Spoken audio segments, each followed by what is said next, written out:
எந்த அமைப்பு பலமும் கொள்கையும் இல்லாமல் வெற்றி கூச்சல் போடும் கூட்டத்தால தமிழ்நாட்டுக்கு எந்த பலனும் இல்லைன்னு துணை முதல்வர் உதயநிதி தெரிவிச்சிருக்காரு. திமுகவுடைய தென்மண்டல இளைஞர் அணி நிர்வாகிகள் மாநாடு துணை முதல்வர் உதயநிதி ஸ்டாலின் தலைமையில விருதுநகர் மாவட்டம் கள்ளுக்குறிச்சி கலைஞர் திடல்ல நடைபெற்றது.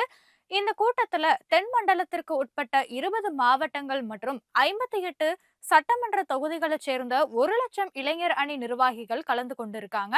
இந்த மாநாட்டுக்கு வருகை தந்த முதல்வர் மு.க. ஸ்டாலின் அங்கு அமைக்கப்பட்டிருந்த ரேம்ப் வாக் மேடையில நடந்து இரு பக்கமும் குவிந்திருந்த தொண்டர்களை பார்த்து கையசைத்து கொண்டே மேடைக்கு வந்தாரு. பிறகு மேடையில வைக்கப்பட்டிருந்த பெரியார், அண்ணா, கலைஞர், பேராசிரியர் அன்பழகன் ஆகியோரது புகைப்படங்களுக்கு மலர் தூவி மரியாதை செலுத்தினாரு.